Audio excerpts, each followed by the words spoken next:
இளந்தூர் அர் ரஹீமியா அரபிக் கல்லூரி. உங்கள் ஆண் பிள்ளைகள் 7 ஆண்டுகளில் ஆலிம் பட்டத்துடன் பிகாம், பிபிஏ, பிஏ டிகிரிகளும் பெற்று சிறந்த ஆலிமாக வெளிவர இன்றே தொடர்பு கொள்ளுங்கள்.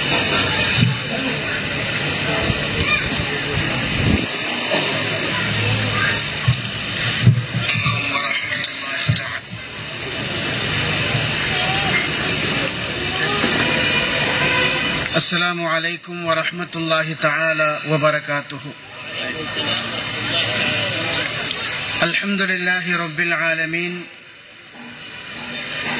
வஸ்ஸலாத்து வஸ்ஸலாமு அலா ரஹ்மத்தில் லில் ஆலமீன் வ அலா ஆலிஹி வ அஸ்ஹாபிஹி அஜ்மஈன். அம்மா பஅத் ஃபஅஊது பில்லாஹி மினஷ் ஷைத்தானிர் ரஜீம். பிஸ்மில்லாஹிர் ரஹ்மானிர் ரஹீம். والذين يقولون ربنا هب لنا من أزواجنا وذرياتنا قرة أعين واجعلنا للمتقين إماما. وقال نبينا رسول الله صلى الله عليه وسلم علموا أولادكم حب نبيكم وآل بيته وتلاوة القرآن. صدق الله العظيم وصدق رسوله النبي الكريم ونحن على ذلك من الشاهدين والشاكرين والحمد لله رب العالمين. அளவற்ற அருளாளனும் நிகரற்ற அன்புடையோனுமாகிய எல்லாம் வல்ல அல்லாஹு ஜல்ல சுப்ஹானஹு வ தஆலா ஒருவனுக்கு எல்லா புகழும் உரித்தாகுக.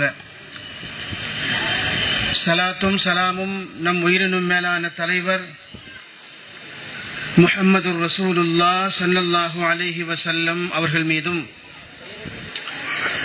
அந்த அண்ணலம் பெருமானார் ஸல்லல்லாஹு அலைஹி வஸல்லம் அவர்களுடைய அடிச்சுவற்றை வழுவாது பின்பற்றி வாழ்ந்த உத்தம சத்திய சஹாபா பெருமக்கள், தாபிஈங்கள், தபஉ தாபிஈங்கள், வலிமார்கள், நாதாக்கள், நல்லவர்கள், சுஹதாக்கள், குறிப்பாக இந்த மஜ்லிஸில் அமர்ந்திருக்கும் நம் அனைவர் மீதும் அல்லாஹுவின் அன்பும் அருளும் என்றென்றும் குறைவின்றி நிறைவாக பொழியட்டுமாக. நாமெல்லாம் மரணிக்கும் நேரத்தில் அஷ்ஹது அன் லா இலாஹ இல்லல்லாஹ் வ அஷ்ஹது அன்ன முஹம்மதன் அப்துஹு வ ரசூலுஹு என்ற திருக்கலிமாவை உதட்டளவில் அல்ல உள்ளத்தால் மொழிந்து மரணிக்கும் நசீபை அல்லாஹ் நம் அனைவருக்கும் தந்தருள் பாரிப்பானாக. நம்முடைய வாழ்க்கையில் தெரிந்தோ தெரியாமலோ ஏற்பட்டுவிட்ட சிறிய பெரிய குற்றங்குறைகளை, பிழைகளை, பாவங்களை கருணை மிக்க ரப்புல் ஆலமீன் மன்னித்து அவனுடைய திருப்பொருத்தத்தை பெற்ற சாலிஹான மக்களின் கூட்டத்தில் என்னையும் உங்களையும் சேர்த்தருள் பாரிப்பானாக. 68 ஆண்டுகளுக்கு முன்பு இப்படி ஒரு கல்லூரியை துவங்கும் எண்ணத்தில் திண்ணை பள்ளிக்கூடமாக தொடங்கி இன்றைக்கு பல்வேறு புதிய திட்டங்களோடு புதிய கல்வி கூடமாக உருவாகி வளர்ந்து நிற்கும், இதற்கான முதல் விதையை தூவியிருக்கக்கூடிய மௌலானா அல் ஹாஃபில் சுல்தான் அஹ்மத் ஆலிம் பெருந்தகை அவருடைய நிய்யத்தை அல்லாஹ் கபூல் செய்வானாக. கியாமத்து வரை இந்த நிறுவனத்தை அல்லாஹ் மென்மேலும் வளரச் செய்வானாக. இங்கே படித்து பயின்று பட்டம் பெற்று வெளியே செல்லக்கூடிய மாணவிகள் வழியாக இந்த உம்மத்திற்கு ஹிதாயத்தையும் நேரு வழியையும் பெறுவதற்கு அவர்களை காரணகர்த்தாக்களாக ஆக்கி அருள்பாலிப்பானாக. சங்கைக்கும் பெரும் மதிப்புக்கும் உரிய இந்த மீலாது பெருவிழா, அதை ஒட்டி நடைபெறக்கூடிய ஸலவாத்து மஜ்லிஸ் அர்ப்பண விழா, மாணவிகளுக்கு பரிசளிப்பு விழா, மாணவிகளுடைய சுவனத்து சோலை என்று சொல்லக்கூடிய கையேடு வெளியீட்டு விழா உள்ளிட்ட எல்லா விழாக்களுக்கும் தலைமை பொறுப்பை ஏற்று நடத்தி கொண்டிருக்கக்கூடிய இந்த நிறுவனத்தின் முத்தவல்லி சாப் மதிப்புக்குரிய இல்லியாஸ் சாஹிப் அவர்கள் தொடங்கி எனக்கு பின்னாலே உரை நிகழ்த்த இருக்கக்கூடிய மதிப்புக்குரிய ஆசிரிய பெருந்தகைகள், உலமா பெருமக்கள், ஷிஹாபுத்தீன் ஹஸ்ரத் அவர்கள், அதே போல இந்த நிறுவனத்தின் ஆசிரிய பெருந்தகைகள் மதிப்புக்குரிய அன்பு இளவல்கள் சுல்தான் பாக்கவி, மௌலவி முகமது பிலாலி ஹசரத் அவர்கள், அன்பிற்கினிய சகோதரர் ஃபைரோஸ் புகாரி உள்ளிட்ட அனைத்து பெருமக்களையும் இந்த நேரத்தில் நான் நன்றியோடு நினைவு கூறுகிறேன். எனக்கு முன்னாலே பேசிய ஹஜரத் அவர்கள் ஒரு கவிதை ஒன்றை இங்கே குறிப்பிட்டார்கள். அண்மையிலே ட்விட்டரில் ஒரு கவிதை ஒன்றை வாசித்தேன் அரபியிலே. அந்த கவிதையில் 2 வரிதான். ஒரு வரி, முதல் வரி என்னன்னா, சிஃப் லி அல் ஜன்னா, சொர்க்கத்தின் சிஃபத்தை எனக்கு சொல்லு என்று அந்த வார்த்தை தொடங்குகிறது. சொர்க்கத்தை பற்றி எனக்கு வர்ணித்து கூறு. அவர் சொர்க்கத்தை பற்றி என்னெல்லாமோ சொல்லலாம். குர்ஆன்ல நிறைய வசனங்கள்ல வருது. ஆறுகள் ஓடும், பாலாரும் தேனாரும் ஓடும், இன்னென்ன வசதிகள் எல்லாம் இருக்கும் என்று சொர்க்கத்தை பற்றி திருமறையில் வசனங்களில் அல்லாஹ் அறிமுகப்படுத்துகிறார். சிஃப்லி அல் ஜன்னா, சொர்க்கத்தை பற்றி எனக்கு சொல்லு என்று அந்த முதல் வரிக்கு பதிலாக அவரே ஒரு பதில் சொல்கிறார். ஃபீஹா ரசூலுல்லாஹ் ஸல்லல்லாஹு அலைஹி வஸல்லம் என்று முடிக்கிறார். சொர்க்கம் என்றால் எப்படி இருக்கும், அங்கே ரசூலுல்லாஹ் இருப்பார்கள், அவ்வளவுதான். இப்படி ஒரு அருமையான கவிதையை ஹஜ்ரத் அவர்கள் ஒரு கவிதையை சொன்ன பொழுது எனக்கு ஒரு கவிதை ஞாபகத்திற்கு வந்தது. சென்ற முறை நான் இங்கே வந்திருந்த பொழுது மாணவிகளுக்கு சில அறிவுரைகளை சொல்லுகிற பொழுது மொழிபெயர்ப்பு நூல்கள், அவருடைய இந்த கல்வி பாடத்திட்டங்களை தாண்டி வேறு வகையான ஸ்கில்ஸ்களையும் திறமைகளையும் உருவாக்க வேண்டும் என்ற அடிப்படையில் மொழிபெயர்ப்பு கலை, எழுத்து பயிற்சி, கலியோகிராபி என்று சொல்லக்கூடிய அரபு எழுத்து பயிற்சி உள்ளிட்ட எல்லா பயிற்சிகளையும் நீங்கள் மேற்கொள்ள வேண்டும். அது இன்றைக்கு ஒரு பெரிய ட்ரெண்டாக இருக்கிறது என்று நான் அவர்களுக்கு சொன்னேன். அந்த அடிப்படையில் அவருடைய மொழிபெயர்ப்பு நூல்கள் வர இருக்கிறது. இப்பொழுது கையேட்டு பிரதி வந்திருக்கிறது. பொய்யேடுகளுக்கு இடையில் மெய்யேடாய் உங்கள் கையேடுகள வாழ்த்துக்கள் என்று நான் வாழ்த்துக்களை இந்த சந்தர்ப்பத்தில் சொல்ல கடமைப்பட்டிருக்கிறேன். நம்முடைய தாய்மார்கள் இந்த தீனுக்கு செய்திருக்கக்கூடிய சேவைகள் என்பது சாதாரணமானதல்ல. எங்களுடைய ஆசிரியர் பெருந்தகை ஹஜரத் ஷபீர் அலி ஹஜரத் அவர்கள் எங்களுக்கு பாடத்திலே அடிக்கடி சொல்வார்கள், இந்த உம்மத்திற்கு குர்ஆன் கிடைப்பதற்கு அன்னை ஹதீஜா ரலியல்லாஹு காரணமாக இருந்தார்கள். பெருமானார் ஸல்லல்லாஹு அலைஹி வஸல்லம் அவர்கள் சொர்க்கத்து ஹிரா மலையிலே இருந்து குர்ஆனுடைய வசனங்களை சுமந்து கொண்டு, முதல் வசனங்களை சுமந்து அவர்கள் அச்சத்தோடும் பயத்தோடும் வீட்டை நோக்கி ஜம்மிலூனி என்று ஓடி வந்த பொழுது அவருக்கு உரிய நேரத்தில் தக்க ஆலோசனைகளையும் ஆறுதலைகளையும் வழங்கி அவர்கள் நபி என்கிற தைரியத்தை அவர்களுக்கு ஊட்டிய பெருந்தகை அன்னை ஹதீஜா ரலியல்லாஹு தஆலா அன்ஹா அவர்கள். பெருமானாரோடு சேர்ந்து அவர்களும் பயந்திருந்தால் என்ன நிகழ்ந்திருக்கும் என்பது ஒருபுறம் இருக்க, அவர்கள் அன்றைக்கு சொல்லி இருக்கிற அந்த ஆறுதல் மொழி என்பது பெருமானாருடைய அடுத்த கட்ட பயணத்திற்கு ஒரு முன்னோட்டமாக அது அமைந்தது என்று வரலாற்று அறிஞர்கள் சொல்வதை ஹஜரத் அவர்கள் எங்களுக்கு சொல்லி, இந்த உம்மத்திற்கு குர்ஆன் கிடைப்பதற்கு அன்னை ஹதீஜா காரணமாக இருந்தார்கள் ரலியல்லாஹு அன்ஹா. இந்த உம்மத்திற்கு ஹதீசுகள் கிடைப்பதற்கு அன்னை ஆயிஷா சித்திகா ரலியல்லாஹு தஆலா அன்ஹா அவர்கள் காரணமாக இருந்தார்கள் என்று சொல்வார்கள்.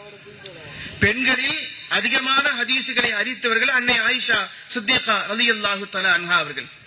சுமார் 2210 ஹதீசுகளை ஹஜரத் ஆயிஷா சித்திகா ரலியல்லாஹு தஆலா அறிவித்திருக்கிறார்கள் என்று நாம் வரலாற்று குறிப்புகளிலே பார்க்க முடியும். மொத்தமாக அதிகமான ஹதீசுகளை அறிவித்தவர்கள் அபூ ஹுரைரா ரலியல்லாஹு தஆலா அவர்கள் என்றால், அதற்கு அடுத்த இடத்தில் பெண்களில் முதலிடத்தில் இருப்பவர்கள் அன்னை ஆயிஷா சித்திகா ரலியல்லாஹு தஆலா அன்ஹா அவர்கள். இந்த மஜ்லிஸிற்கு வந்திருக்கக்கூடியவர்கள் மறக்க முடியாத ஒரு செய்தியாக இதை ஞாபகப்படுத்திக் கொள்ள வேண்டும் என்பதற்காக நான் இந்த இடத்தில் நினைவு கூறுகிறேன்.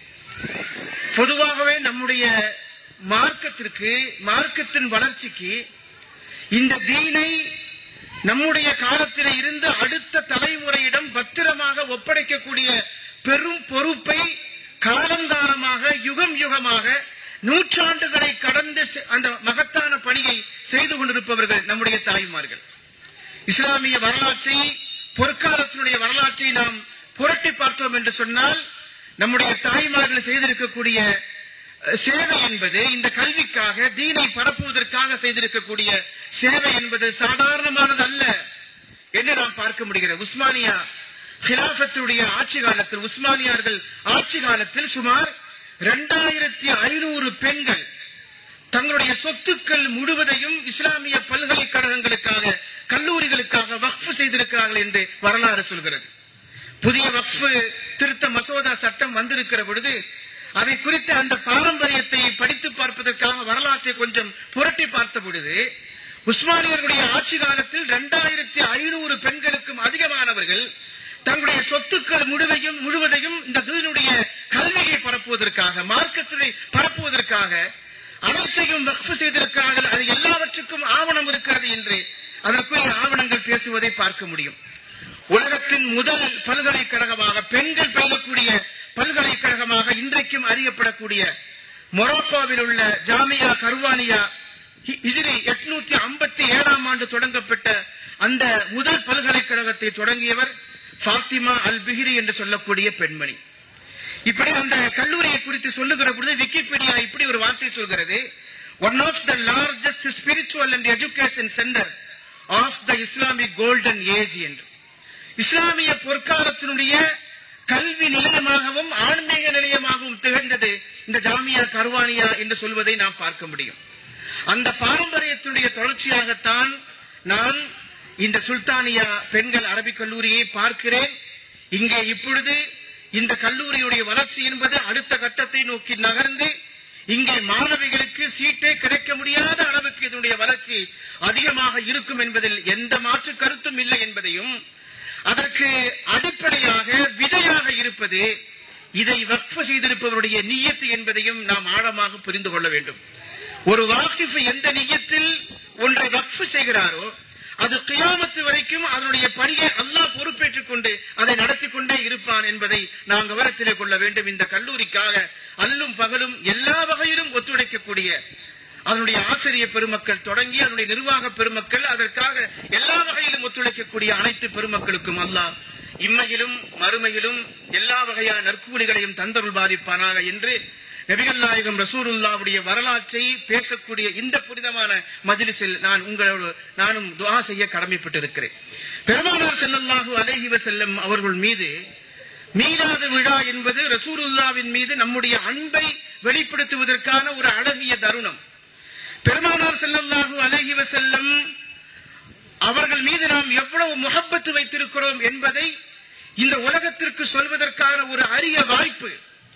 இதன் வழியாக ரசூல் ஸல்லல்லாஹு அலைஹி வஸல்லம் அவருடைய வாழ்வு, வாக்கு, வரலாற்றை இவற்றை புரிந்து கொள்ளவும் தெரிந்து கொள்ளவும், மேலும் நம்முடைய வாழ்க்கையில் புதிதாக பின்பற்றிக் கொள்ளவும், மறந்தவற்றை நினைவூட்டிக் கொள்ளவும், அடுத்த சமூகத்திற்கு நம்மை சார்ந்திருப்பவர்களுக்கு அந்த செய்திகளை சொல்வதற்குமான ஒரு பெரிய ஏற்பாடாகத்தான் நம்முடைய முன்னோர்கள் இந்த மேடைகளை நாடு முழுக்க அறிமுகப்படுத்தி இருக்கிறார்கள். பெருமானார் ஸல்லல்லாஹு அலைஹி வஸல்லம் அவர்களை குறித்து பேசுகிற சபை, பெருமானார் ஸல்லல்லாஹு அலைஹி வஸல்லம் அவர்கள் மீது ஸலவாத்து சொல்லக்கூடிய சபை, அது ஈமானிய வெளிச்சத்தை நம்முடைய இம்மை வாழ்விலும் மறுமை வாழ்விலும் பெற்றுத்தரக்கூடிய மகத்தான சபை என்பதை நாம் புரிந்து கொள்ள வேண்டும்.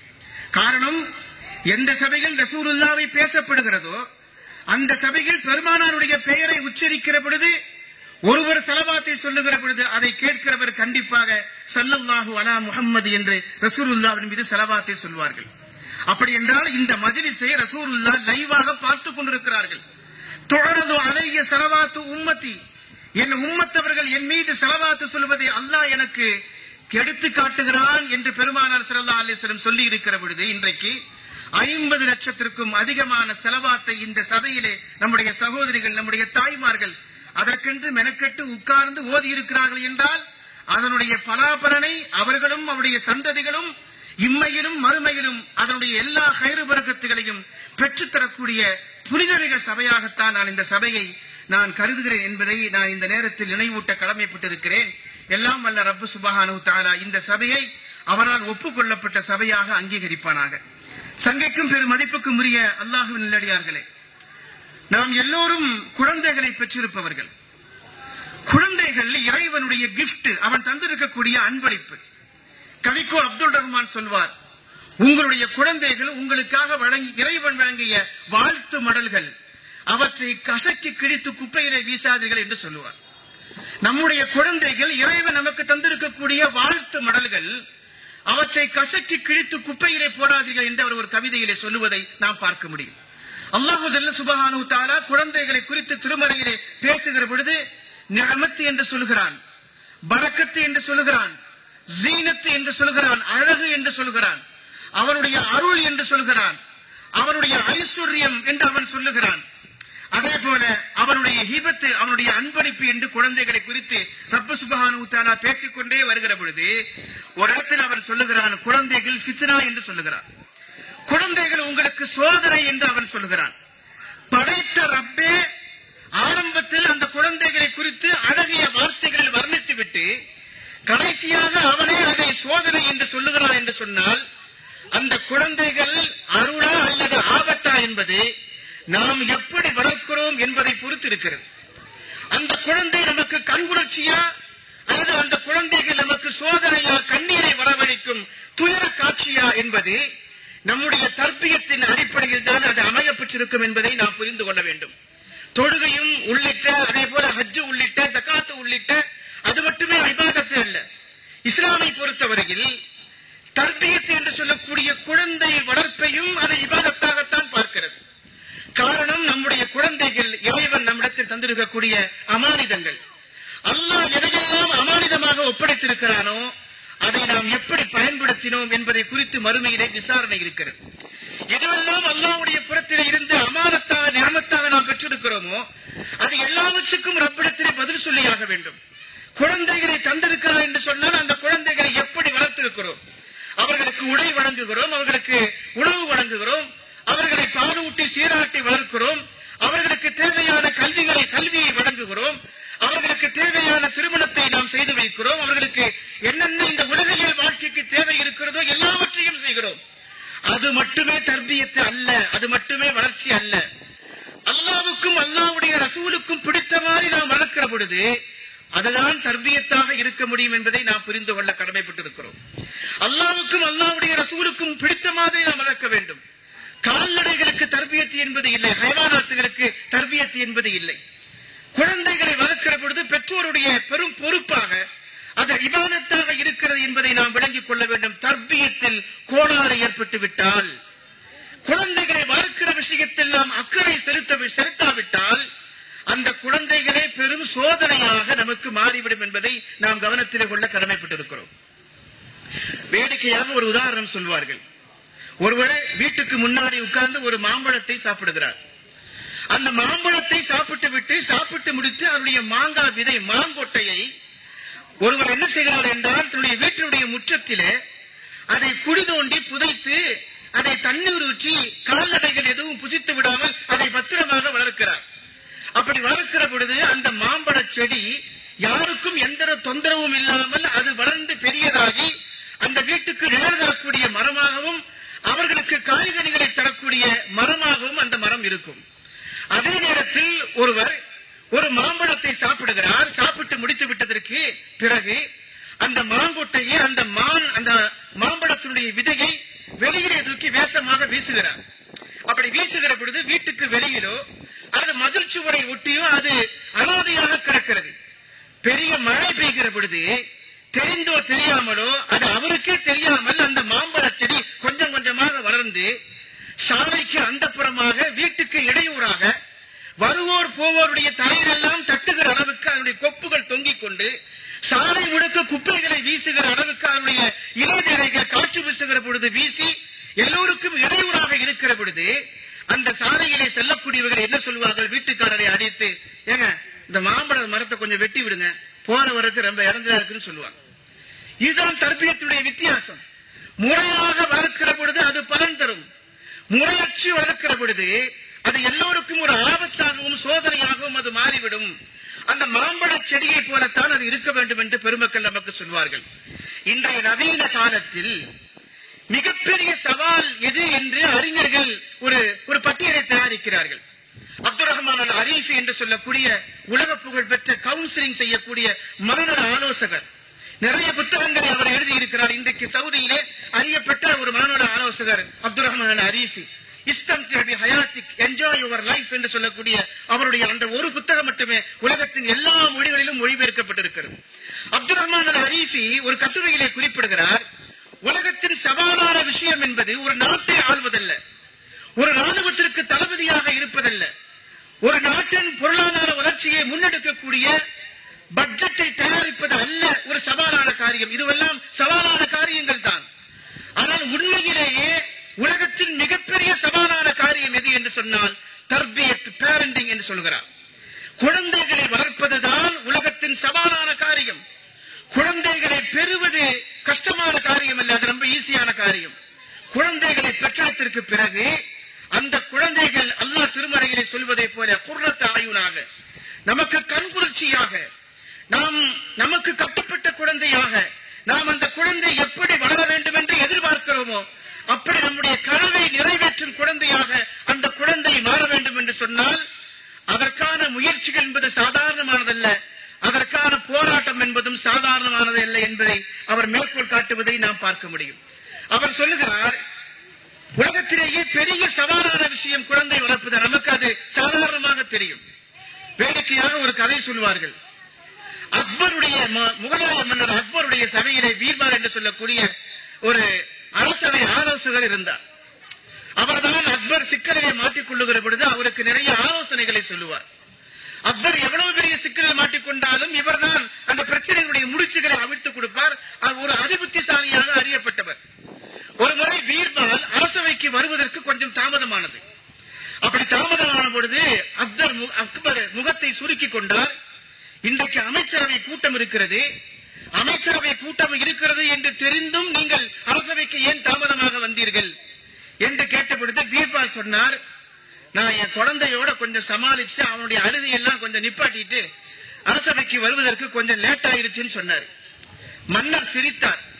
இந்த நாட்டையே ஆளக்கூடிய அரசருக்கு ஆலோசகராக இருப்பவர் நீங்கள், சாதாரணமா ஒரு குழந்தையோட மல்லு கட்ட முடியல, அதை வளர்க்கறதுல எனக்கு பெரிய தலைவலியா இருக்குது, அந்த குழந்தையை சமாளிச்சுட்டு வர்றதுக்குள்ள பெரும்பாடா போச்சு அப்படின்னு சொல்றீங்களே, வேடிக்கையா இல்லையா என்று அவர் கேலி செய்தார். அப்பொழுது அக்பருக்கு ஒரு பாடத்தை புகட்ட வேண்டும் என்பதற்காக பீர்பால் ஒரு யோசனை சொன்னார். மன்னரே, குழந்தைகளை வளர்ப்பது என்பது, அவர்களை சமாளிப்பது என்பது சாதாரணமான விஷயம் அல்ல. வேண்டுமென்றால் நான் இப்பொழுது குழந்தையாக இருக்கிறேன், நீங்கள் எனக்கு தகப்பனாக இருங்கள் என்று சொன்னார். அங்கே ஒரு வேடிக்கை சம்பவம் நடக்கிறது. நீங்கள் எனக்கு அப்பாவாக இருங்கள், தகப்பனாக இருங்கள், நான் உங்களுக்கு குழந்தையாக இருக்கிறேன், குழந்தைகளை சமாளிப்பது எவ்வளவு கஷ்டம் தெரியுமா என்று ரெண்டு பேரும் அங்கே ஒரு நாடகத்தை நடத்துகிறார்கள். திடீரென்று பீர்பால், குழந்தையாக மாறிப்போன பீர்பால் தரையிலே படுத்து உருண்டு கைகாலிலே அடித்துக் கொண்டு அழுகிறார். தந்தை அக்பர் கேட்கிறார், ஏன் அழுகிறார் என்று கேட்கிறார். அப்பொழுது அந்த குழந்தை சொல்லுகிறது, எனக்கு அது வேண்டும் இது வேண்டும் என்று குழந்தை தந்தையிடத்தில் கேட்டு அடம் பிடிக்கிறது. அரசர் உத்தரவு போட்டவுடன் அந்த குழந்தை என்னென்ன கேட்கிறதோ எல்லாவற்றையும் கொண்டு வந்து முன்னாலே வைத்து விட்டார்கள். அதன் பிறகும் பீர்பால் தரையிலே கைகளை அடித்துக் கொண்டு உருண்டு உருண்டு ஒரு குழந்தை அழுவதை போல அழுது கொண்டே இருந்தார். மன்னர் அக்பர் தந்தையாக கேட்டார், நீ கேட்டதையெல்லாம் கொடுத்துட்டேன்ல, அப்புறம் ஏன் திரும்ப திரும்ப அழுகிறாய் என்று கேட்டார். அப்படி கேட்ட பொழுது அந்த குழந்தையாக நடிக்கக்கூடிய பீர்பால் சொன்னார், எனக்கு ஒரு யானை வேண்டும் என்று கேட்டார். அக்பர் உடனே அமைச்சரவைக்கு உத்தரவு பிறப்பித்தார். வெளியே இருந்து ஒரு யானை கொண்டு வந்து அரசவையில் நிறுத்தப்பட்டது. யானை வந்ததற்கு பிறகும் பீர்பால் அழுதார். அப்படி அழுத பொழுது அக்பர், தந்தையாக இருக்கக்கூடிய அக்பர் கேட்டார், திரும்ப ஏன் அழுகிறேன்னு கேட்டார். இல்ல, எனக்கு ஒரு பானை வேண்டும் என்று குழந்தை பீர்பால் கேட்டார். உடனே அரசர் ஒரு உத்தரவு போடுகிறார். வெளியிலே இருந்து ஒரு பானையை கொண்டு வந்து யானைக்கு பக்கத்திலே வைக்கிறார்கள். மறுபடியும் குழந்தை பீர்பால் அழுகிறது.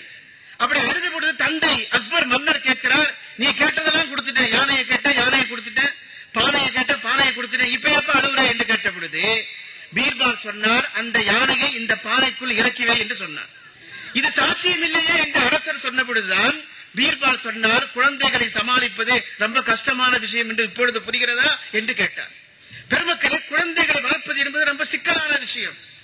நம்மை பொறுத்தவரையில் மேலை நாடுகளில் இன்றைக்கு பேரண்டிங் என்று சொல்வது ஒரு ஆர்ட்ஸாக, ஒரு கலையாக இன்றைக்கு மாறிவிட்டது.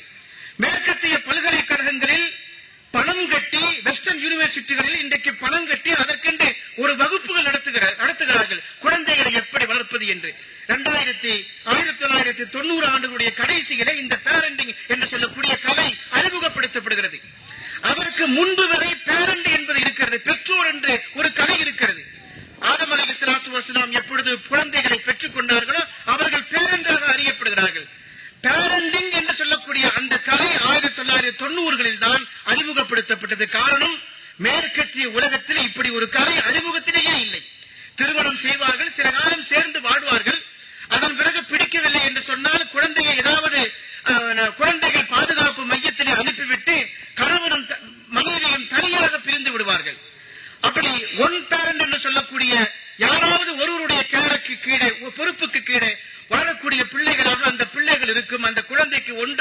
தாய் யார் என்று தெரியாது, அல்லது தந்தை யார் என்று தெரியாது. இந்த குழந்தைகள் தேசத்திற்கு அச்சுறுத்தலாக மாறுகிற காரணத்தினால் இந்த குழந்தைகளை எப்படி வளர்ப்பது என்பதற்காக ஒரு தனி கலையாக அந்த பேரண்டிங் என்று சொல்லக்கூடிய குழந்தை வளர்ப்பு என்பதை இன்றைக்கு உலகத்தில் அறிமுகப்படுத்தப்படுகிறது. அது குறித்து ஆயிரக்கணக்கான புத்தகங்கள் வெளியாகிக் கொண்டிருப்பதை நாம் பார்க்க முடியும். ஈமான் கொண்டிருக்கிற மூமின்களை பொறுத்தவரையில் பேரண்டிங் என்பது, குழந்தை வளர்ப்பு என்பது அது கலை அல்ல, கடமை என்பதை நாம் புரிந்து கொள்ள வேண்டும். நம்முடைய கடமை, அல்லாஹ் எதை நமக்கு கடமையாக விதித்திருக்கிறானோ அது எல்லாவற்றை குறித்தும் நாளை மறுமை தினத்தில் அல்லாஹு ஜல்ல சுப்ஹானஹு வ தஆலா கேள்வி கேட்பான். விசாரணைக்கு உட்படுத்தப்படக்கூடிய செயல் என்பதை நாம் புரிந்து கொள்ள வேண்டும். நாம் மறுமையிலே பதில் சொல்ல வேண்டிய மிக முக்கியமான ஒரு கேள்விகளில் இந்த பேரண்டிங் என்று சொல்லக்கூடிய, தர்பியத் என்று சொல்லக்கூடிய குழந்தை வளர்ப்பும் இருக்கிறது. எனவே நாம் நம்முடைய குழந்தைகளை வளர்க்கிற பொழுது சிறந்த தலைமுறையாக, குர்ஆனிய தலைமுறையாக, கான குலுகுஹு அல் குர்ஆன் என்று அன்னை ஆயிஷா ரலியல்லாஹு தஆலா பெருமானாரை சஹாபாக்களுக்கு அறிமுகப்படுத்துகிற பொழுது ரசூலுல்லாஹ்வுடைய சுபாவமே குர்ஆனாக இருந்தது என்று எப்படி சொல்கிறார்களோ அதே போல ஒரு குர்ஆனிய தலைமுறையாக, ஒரு இஸ்லாமிய தலைமுறையாக, ஒரு ஈமானிய தலைமுறையாக குழந்தைகளை நாம் வளர்க்க வேண்டும். அதில் நாம் கவனக்குறைவாக இருந்துவிட்டால் ரப்பிடத்தில் பதில் சொல்ல வேண்டும் என்பதை நாம் புரிந்து கொள்ள வேண்டும். காரணம், நம்முடைய குழந்தைகள் துனியாவின் சொத்து அல்ல, ஆகிரத்தினுடைய சொத்து. நம்முடைய குழந்தைகள் துனியாவுடைய சொத்து அல்ல, ஆகிரத்தினுடைய சொத்து. அந்த கொடுத்தோம் என்கிற அந்த சோதனை முயற்சியின் ரிசல்ட் என்பது அது மறுமையிலே நமக்கு தெரிய வேண்டும். நாம் அந்த குழந்தைகளை எப்படி வளர்த்தோம் என்பதனுடைய பலனை நாம் துனியாவில் கபரில் அனுபவிக்க வேண்டும். இதனால் தான் சொல்கிறார்கள் பெருமக்கள், நாம் உலகத்தில் நிறைய சொத்துக்களை, அசட்டுகளை நாம் வாங்கி போட்டிருப்போம். நம்முடைய குழந்தைகள் துனியாவின் சொத்து அல்ல, அது ஆகிரத்தின் சொத்து. நபிகள் நாயகம் ரசூலுல்லாஹி ஸல்லல்லாஹு அலைஹி வஸல்லம் அவர்கள் இந்த உலகத்தில் சதகத்துல் ஜாரியாவை பட்டியல் போடுகிற பொழுது, இதா மாத்தல் இன்சானு இன்கதா அமலுஹு, ஒரு மனிதன் மரணித்து விட்டால் 3 விஷயங்களை தவிர அவனுக்கும் துனியாவுக்குமான எல்லா கனெக்ஷனும் துண்டிக்கப்பட்டு விடும். அவன் செய்திருக்கக்கூடிய சதகத்துல் ஜாரியா, அவன் கற்றுக் கொடுத்த கல்வி என்று பெருமானார் ஸல்லல்லாஹு அலைஹி வஸல்லம் சொல்லிவிட்டு 3ஆவதாக வரிசைப்படுத்துகிற பொழுது வரதுன் சாலிஹுன் யதுஉ லஹு, அவனுக்காக துஆ செய்யக்கூடிய பிள்ளை என்று பெருமானார் ஸல்லல்லாஹு அலைஹி வஸல்லம் சொன்னார்கள். ஒரு தந்தை மரணித்து விட்டதற்கு பிறகும் கூட, ஒரு தாய் மரணித்து விட்டதற்கு பிறகும் கூட அந்த தாயின், அந்த தந்தையின் பிள்ளைகள் அவர்களுக்காக துஆ செய்கிற அந்த துஆக்களை அல்லாஹ் கபர்களுக்கும் மறுமை வரைக்கும் கொண்டு செலுத்திக் கொண்டே இருக்கிறார் என்று பெருமானார் ஸல்லல்லாஹு அலைஹி வஸல்லம் அவர்கள் இந்த ஹதீஸின் வாயிலாக நமக்கு சொல்லி காட்டுகிறார்கள். நாளை மறுமை தினத்தில் ரசூல் ஸல்லல்லாஹு அலைஹி வஸல்லம் சொல்லுகிற பொழுது, நாளை மறுமை தினத்தில் ஒரு தந்தை வந்து நிற்பார். அவருடைய நல்ல அமல்கள் எல்லாம் குறைந்து போயிருக்கும். சொர்க்கத்திற்கு அவர் செல்வதற்கு அமல்கள் கம்மியாக இருக்கும். அந்த நேரத்தில் அல்லாஹ் அந்த தந்தையை பார்த்து சொல்வான், பக்கத்திலே ஒரு அறை இருக்கிறது, அந்த அறைக்கு நீங்கள் செல்லுங்கள், அங்கே நிறைய நன்மைகள் இருக்கிறது, நீங்கள் அதை எடுத்துக்கொண்டு சொர்க்கத்திற்கு செல்லுங்கள் என்று சொல்வார். இது ஹதீஸிலே வரக்கூடிய ஒரு வாசகம். அந்த தந்தை கேட்பார், நான் இவ்வளவு நன்மைகளை செய்யவில்லையே என்று அவர் ஆனந்தத்தோடு ரப்பிடத்திலே கேட்கிற பொழுது அல்லாஹ் சொல்வான், உன்னுடைய வஃபாத்திற்கு பிறகு உன் பிள்ளை உனக்காக துஆ செய்ததை நான் நன்மையாக சேர்த்து வைத்திருக்கிறேன் என்று சொல்வார்.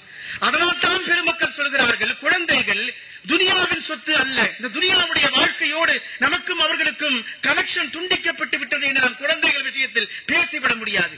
எனவே நாம் நம்முடைய குழந்தைகளை நம்முடைய சொத்துக்களுக்கு வாரிசாக வைத்து விட்டு சொல்கிறோம்.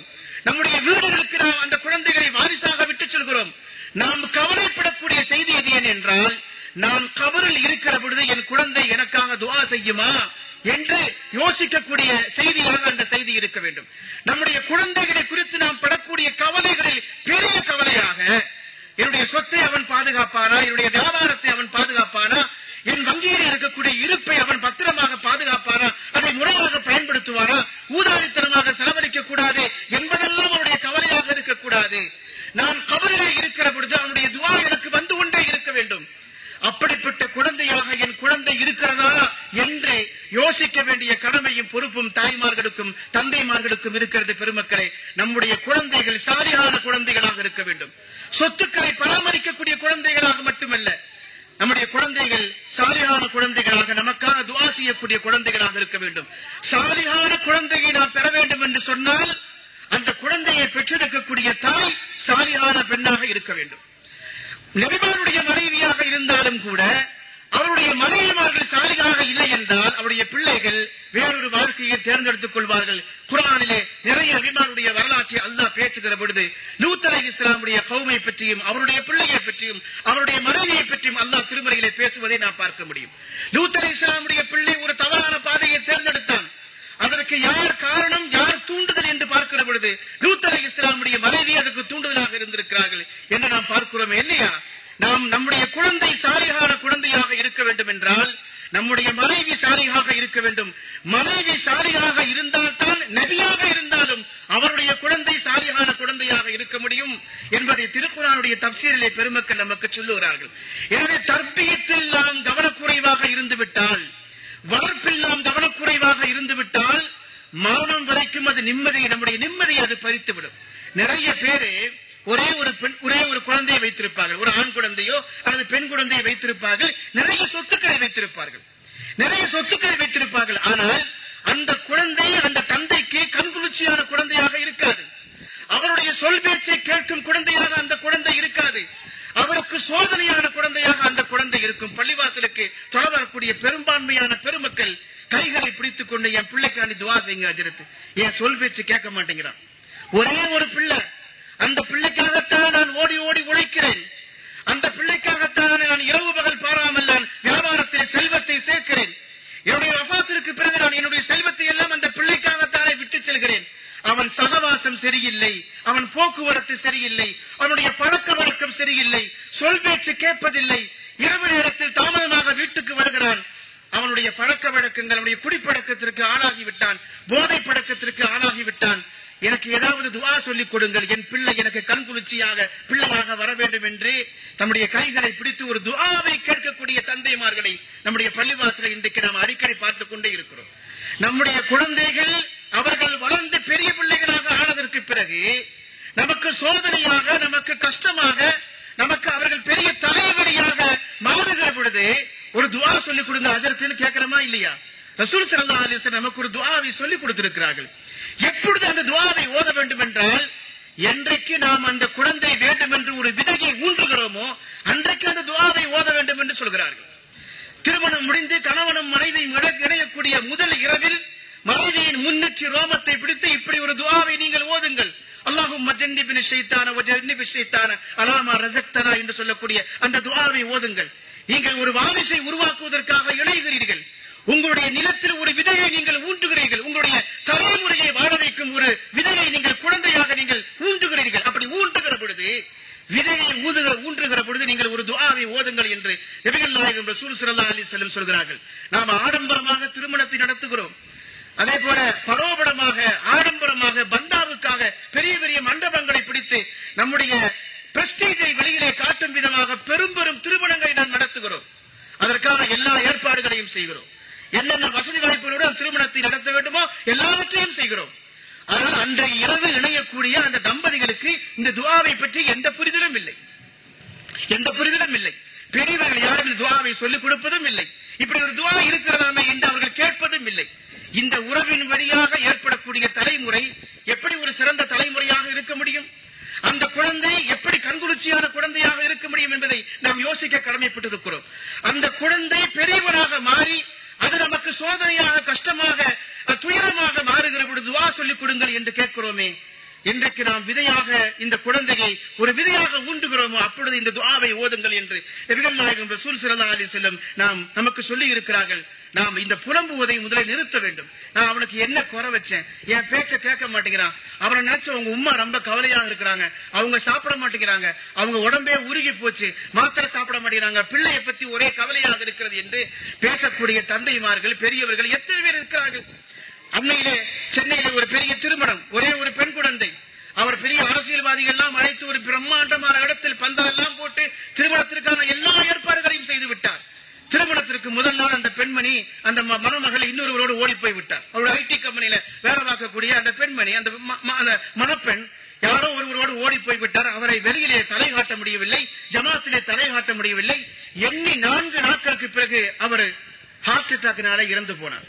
பெருமக்களை, இதுவரைக்கும் நீங்கள் சேமித்த சொத்து அது எது உங்களுக்கு சோதனையாக அமைந்திருக்கு என்று யோசித்து பாருங்கள்.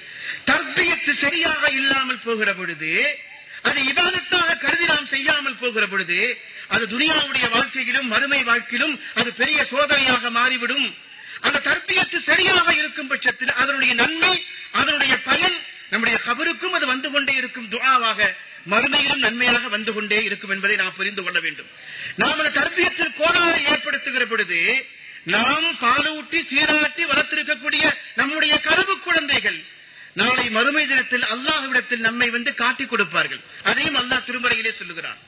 நீங்கள் ஒரு குழந்தைக்கு நேரான வழியை காட்டி சரியாக நீங்கள் தர்பியத்தின் அடிப்படையில் முறையாக நீங்கள் வளர்க்கவில்லை என்றால் நாளை மறுமை தினத்தில் குற்றவாளிகளாக அந்த பிள்ளைகள் வந்து நிற்கிற பொழுது அவர்களை அல்லாஹ் விசாரித்து அவர்களுக்கு தண்டனை வழங்குகிற பொழுது பெற்றோரை அல்லாஹ்விடத்தில் காட்டிக் கொடுக்கும் குழந்தைகளாக அந்த குழந்தைகள் இருப்பார்கள் என்று குர்ஆன் பேசுகிறது. அல்லாஹ் குற்றவாளிகளாக வந்திருக்கக்கூடிய குழந்தைகளை குறித்து திருமறைகளை பேசுகிற பொழுது அவர்களை விசாரித்து அவர்களுக்கு தண்டனையை தீர்ப்பாக சொல்லுகிற பொழுது அந்த குழந்தைகள் கொஞ்சம் இரு, அல்லாஹ் கொஞ்சம் நிறுத்து, நீ எனக்கு தண்டனை தருவதாக இருந்தால் அதனுடைய 2 மடங்கு என் பெற்றோருக்கு வழங்கு என்று நம்மை காட்டிக் கொடுக்கும் குற்றவாளிகளாக நம்முடைய குழந்தைகள் மாறி போடுவார்கள். ரப்பனா ஆத்திஹிம் ضعفين من العذاب, இறைவா எனக்கு நீ 1 மடங்கு ஒரு அதாபை தருகிறாய் என்றால் நான் இப்படி ஒரு கோலத்தில் மாறி போனதற்கு என் தாயும் தந்தையும் தான் காரணம் என்று நாம் நம்முடைய சொத்தை, நம்முடைய வசதி வாய்ப்புகளை எல்லாவற்றையும் துனியாவிலே அனுபவித்த நம்முடைய குழந்தைகள் ஒரே ஒரு தவறுக்காக ரப்பிடத்தில் மன்னிக்கப்படுகிற பொழுது நம்மையே காட்டிக் கொடுக்கும் குழந்தைகளாக, நமக்கு அல்லாஹ்விடத்தில் தண்டனை பெற வேண்டும் தர வேண்டும் என்று பரிந்து பேசும் பிள்ளைகளாக அந்த பிள்ளைகள் மாறி போவார்கள் என்று அல்லாஹ் ஜல்ல சுப்ஹானஹு வ தஆலா திருமறையிலே பேசுவதை நாம் பார்க்கிறோம். அந்த அடிப்படையில் குழந்தைகளை வளர்க்கு என்பது, அந்த அவனுடைய போக்கு என்பது இன்றைக்கு ஒரு பெரிய கவலையாக, பெரிய ஒரு புலம்பலாக இன்றைக்கு மாறி இருக்கிறது. அண்மையிலே என்னை சந்திப்பதற்காக ஒரு ஆட்டோக்காரர் வந்தார். ரொம்ப சின்ன வயசு அவர் திடீர்னு ரூமுக்கு வந்தாரு. உங்ககிட்ட 2 நிமிஷம் பேசணும்னாரு. பேசுங்க அப்படின்னு கேட்டேன். என் பையனுக்கு ஏதாவது வெளிநாட்டுல வேலை கிடைக்குமா அஜர்த்துன்னு கேட்டாரு. நமக்கு அது தொடர்பான அறிமுகம் எதுவுமே இல்ல, இருந்தா நான் சொல்றேன்னு சொல்லி அவர் அனுப்பிட்டு அவர் அழுதுட்டே ரூமை விட்டு வெளியில போனாரு. அப்ப நான் கேட்டேன், ஏன் என்ன விஷயம் அப்படின்னு கேட்ட பொழுது, ஒன்று என் பையன் வெளிநாட்டுக்கு வேலைக்கு போகணும், அல்லது என் பையன் மௌத்தா போனாலும் பரவாயில்லை என்று சொன்னார். கேட்ட பொழுது ரொம்ப அதிர்ச்சியாக இருந்தது. என்னங்க பையனை பெத்து போடு இப்படி ஒரு வார்த்தையை நீங்க சொல்லிட்டு போறீங்க, ரொம்ப மனசு வலிக்கிறது அஜரத். அவர் ரொம்ப குலுங்கி அழுதார். +2 நான் என் பையனை சேர்த்தேன். அது முடிச்சதற்கு பிறகு கல்லூரியிலே சேர்த்தேன். கல்லூரியிலே சேர்த்ததற்கு பிறகு அவன் போதைப் பொருளுக்கு அடிமையாகி விட்டான். அவனே கடைகளுக்கும் மற்ற இடங்களுக்கும் மாணவர்களுக்கும் அந்த போதை கேங் இருக்கா இல்லையா, அதோடு சேர்ந்து போதை பொட்டலங்களை, அந்த மருந்து பொட்டலங்களை விநியோகம் செய்யக்கூடியதற்கு அவன் வந்து விட்டான். அவனால் குடும்பத்திலேயும் தலை காட்ட முடியவில்லை. அவன் வீட்டுக்குள் தாமதமாக வருகிறான். வந்தால் அவனுடைய தாய் ஏதாவது கேட்டுவிட்டால் எதையாவது போட்டு உடைக்கிறான். அவனோடு உடன் பிறந்த அவனுடைய தங்கைகளும் தம்பிகளும் அவனுடைய நடவடிக்கையை பார்த்து அச்சப்படுகிறார்கள். ராத்திரி நிம்மதியாக யாரும் தூங்க முடியவில்லை. யார் தலையிலாவது எதையாவது போட்டு கொன்று விடுவானோ என்று எங்களுக்கு பயமாக இருக்கிறது. ஒன்று என் பிள்ளையை வெளிநாட்டுக்கு வேலைக்கு அனுப்புங்கள், அல்லது அவன் இறந்து விட்டாலும் பரவாயில்லை, நான் சந்தோஷமாக ஏற்றுக்கொள்வேன் என்று அவர் சொல்கிறார். பெருமக்களை, இப்படி ஒரு வார்த்தை வளர்த்து ஆளாக்கி இருக்கக்கூடிய தந்தையினுடைய வாயிலே இருந்து வருகிறது என்று சொன்னால் அது எவ்வளவு பெரிய சோதனையாக, வலியாக, வேதனையாக, துயரமாக இந்த பிள்ளையை குறித்து அந்த தந்தை எவ்வளவு பெரிய கனவு கண்டிருப்பார் என்பதை நாம் யோசிக்க கடமைப்பட்டிருக்கிறோம். காரணம், நம்முடைய பிள்ளைகளில் குறிப்பிட்ட வயதை உடையவர்கள், குறிப்பாக 10, 11, 12, +1, +2 படிக்கக்கூடிய பிள்ளைகள் யாருடைய கண்ட்ரோல் இருக்கிறார்கள் என்று கொஞ்சம் யோசிச்சு பாருங்க. பெரியவங்க இருக்கிறாங்களே, அவங்க பள்ளிவாசல், ஜமாத்து, இந்த மாதிரி தொடர்புகள் இருப்பாங்க, ஏதாவது சமூக சேவைகள் இருப்பாங்க. அதே மாதிரி இளைஞர்கள் அவருடைய வியாபாரம், அவருடைய அலுவலகங்கள், கம்பெனிகள், இது மாதிரியான வேலைகளில் ஈடுபட்டு இருப்பார்கள். அவர்களுக்கும் பள்ளிவாசலுக்கும் ஏதாவது ஒரு கனெக்ஷன் இருக்கும், அவருக்கும் தீனுக்கும் ஏதாவது ஒரு கனெக்ஷன் இருக்கும், அவர்களுக்கும் பள்ளிவாசலுடைய இமாம்களுக்கும் அஜத்துமார்களுக்கும் ஏதாவது ஒரு கனெக்ஷன் இருக்கும். ஆனா இந்த 10வது படிக்கிற பிள்ளைகள், 11வது படிக்கிற பிள்ளைகள், 12வது படிக்கக்கூடிய பிள்ளைகள் யாருடைய கண்ட்ரோலில் இருக்கிறார்கள்? யாருடைய கண்ட்ரோலிலும் இல்லை. அவர்கள் பள்ளிவாசலுக்கும் வருவதில் அவருடைய உலகமே வேறு, அவருடைய நட்பு வட்டம் வேறு, அவருடைய சிந்தனை வேறு, அவருடைய ரசனை வேறு, எல்லாமே வேறு. அவர்கள் வேறொரு உலகத்தில் அவர்கள் வாழ்கிறார்கள், வேறொரு உலகத்தில் அவர்கள் செஞ்சிருக்கிறார்கள். இந்த உலகத்தில், அந்த உலகத்தில் கிடைக்கிற நட்புக்காக இந்த உலகத்தில் எதையும் இழப்பதற்கு அவர்கள் தயாராக இருக்கிறார்கள். அப்படிப்பட்ட பருவத்தை கொண்டவர்களாக நம்முடைய பிள்ளைகள் இருப்பதை நாம் பார்க்கிறோம். அதே மாதிரி இந்த பருவத்தில் இருக்கக்கூடிய பிள்ளைகள்கிட்ட பெரும்பாலும் நம்முடைய தந்தைமார்கள் பேசுவதே இல்லை, ஒரு சலாம் கூட சொல்வதில்லை. அதுவும் ரொம்ப கவலைக்குரிய விஷயம். ஏன் சலாம் சொல்றதுன்னா கேட்டு பாருங்க. பையன் கழுத்துக்கு மேல வளர்ந்துட்டான், அதெல்லாம் அவன் பாத்துக்குவான் அதிர்த்து அப்படின்னு சாதாரணமாக சொல்கிறார்கள். இது முறை இல்லையே. நம்முடைய +1 படிக்கக்கூடிய பிள்ளைகள், நம்முடைய +2 படிக்கக்கூடிய பிள்ளைகள், அந்த பிள்ளைகளுக்கு ₹1,00,000 ஒரு பைக், ₹60,000 ஒரு ஐபோன், இது ரெண்டையும் வாங்கி கொடுத்துட்டா கடமை முடிந்து விட்டது என்று பல தந்தையமாக நினைக்கிறார்கள். அதன் பிறகு அந்த தந்தைக்கும் அவருக்கும் எந்த தொடர்பும் இருப்பதே இல்லை, அவர்களுக்கு எந்த கனெக்ஷனும் இருப்பதே இல்லை. சந்தித்துக் கொண்டால் ஒரு எதிரியை பார்ப்பதை போல அவர்கள் பார்க்கிறார்கள். அவனுடைய நட்பு வட்டம் வேற, அவனுடைய ஃப்ரெண்ட்ஷிப் வேற, அவனுடைய சிந்திக்கக்கூடிய உலகம் வேற, எல்லாமே வேற. அவருக்கும் இவருக்கும் எந்த தொடர்பும் இருப்பதே இல்லை. என்னுடைய நண்பர் ஒருவர் உம்ராவுக்கு போனார். உம்ராவுக்கு போன பள்ளிக்கூட விடுமுறையின் போது மே மாசம் குடும்பத்தோடு சேர்ந்து எல்லோரும் சேர்ந்து ஒரு 20 பேர் சேர்ந்து எல்லாரும் உம்ராவுக்கு போனாங்க. அவர் சொல்ல வந்தவர், நாங்க ஒரு 20 பேர் குடும்பத்தோட சேர்ந்து உம்ராவுக்கு போற அஜித், சரி நம்ம கடைசி பையன் இங்கதான் இருப்பான், அவன் உம்ராவுக்கு வரலன்ட்டான், அவனை நீங்க கொஞ்சம் பாத்துக்கிறீங்க அப்படின்னு. அவரு பெத்த பிள்ளைய பாக்குறது நம்ம பொறுப்பாருங்க. என் பிள்ளைய கொஞ்சம் பாத்துக்கிறீங்க, ஏங்க உங்க பையனை கூட்டிட்டு போல? இல்ல உம்ராவுக்கு எப்படி இருந்தாலும் ₹75 ₹80 செலவாகுமா இல்லையா, அதுக்கு பதிலா எனக்கு ஒரு செல்போன் வாங்கி கொடுங்க, ஐபோன் வாங்கி கொடுங்கன்னு கேட்டான். ரொம்ப அடம் பிடிச்சிட்டான், அவங்க அம்மா டார்ச்சர் தாங்க முடியல, அதனால அவன் வளர்ந்ததுக்கு பிறகு உம்ரா போய்கிட்டோம் அப்படின்னு சொல்லி அந்த உம்ராவுக்கான காசுல நாங்க அவனுக்கு ஒரு செல்போன் ஒண்ணு, ஐபோன் ஒண்ணு வாங்கி கொடுத்துட்டோம். அது இங்கதான் வளர்த்துக்கிட்டு இருப்பான், கொஞ்சம் நீங்க அங்கிட்டு போகும்போது பையனை கொஞ்சம் பாத்துக்கிறீங்கன்னு.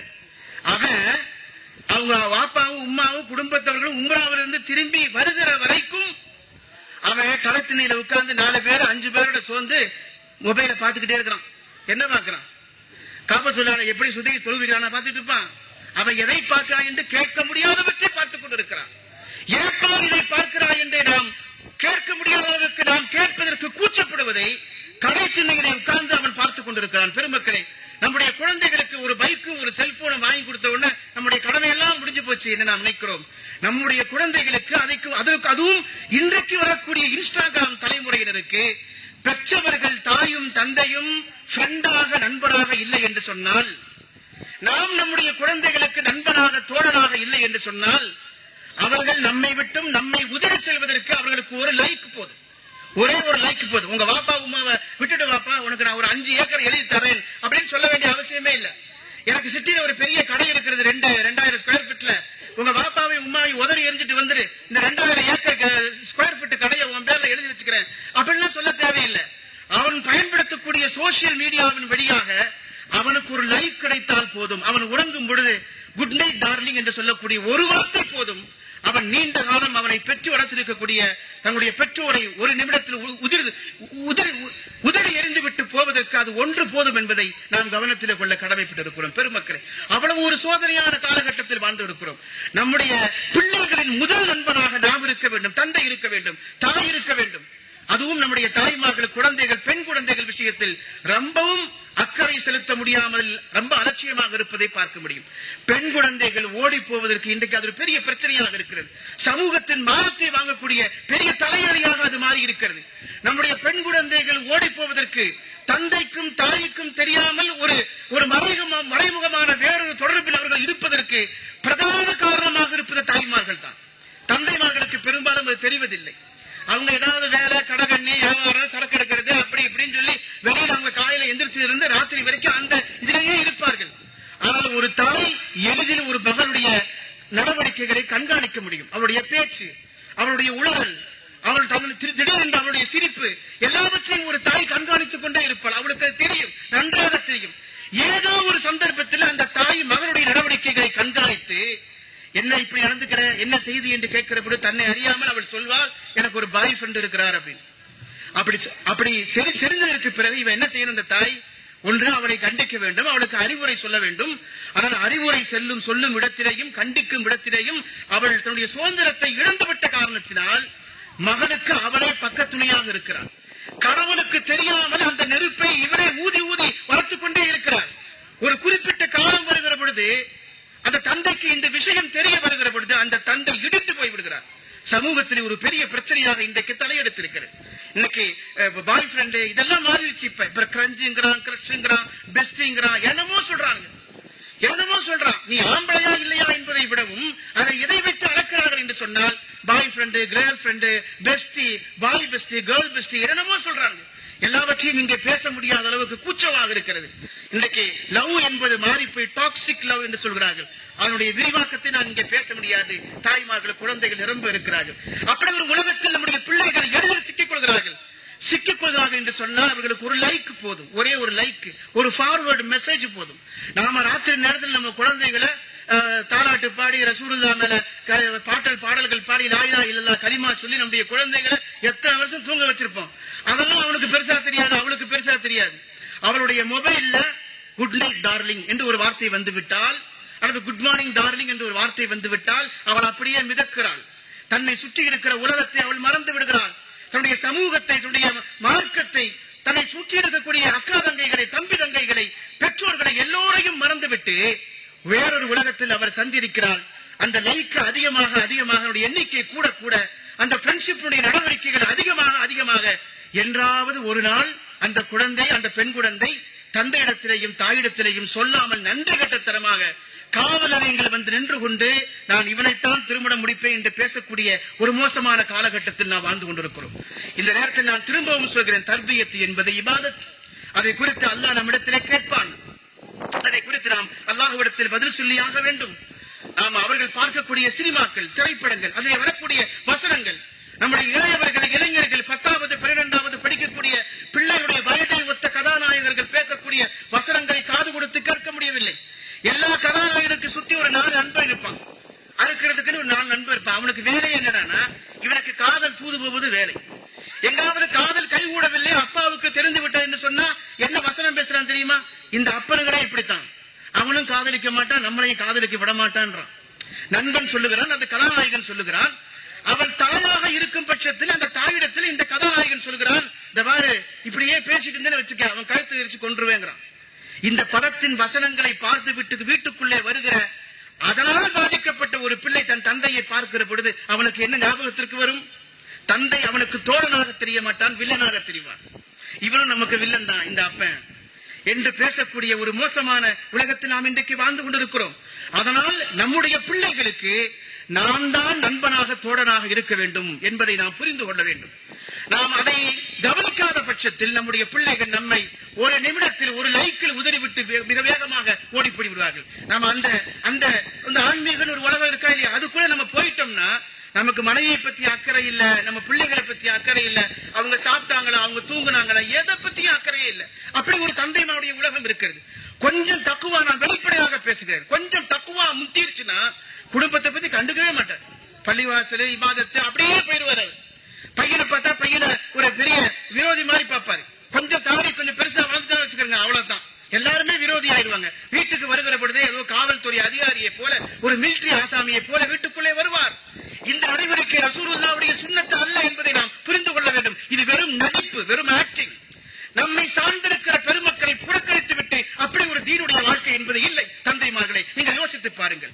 பெருமானார் ஸல்லல்லாஹு அலைஹி வஸல்லம் சொன்னார்கள், ஷர்ருன் நாசி, மனிதர்கள் ஆக மோசமானவன் யார் தெரியுமா? ரசூலுல்லாஹ் சொல்றாங்க, நீங்க அப்படியே காட்சிப்படுத்தி பாருங்கள். மனிதர்கள் ஆக மோசமானவன் யார் தெரியுமா? அல்லையு அலா அஹ்லிஹி, தன் குடும்பத்தாருக்கு யார் நெருக்கடியை தருகிறானோ அவன்தான் மோசமான மனிதன் என்று ரசூல் ஸல்லல்லாஹு அலைஹி வஸல்லம் சொன்னார்கள். சஹாபாக்கள் கேட்டார்கள், கைஃப அல்லையு அலா அஹ்லிஹி யா ரசூலல்லாஹ், ஒரு தந்தை அல்லது ஒரு கணவன் தன்னை சார்ந்திருக்கிற, தன்னை நம்பி இருக்கிற தன்னுடைய குடும்பத்தாருக்கு எப்படி நெருக்கடியை தர முடியும்?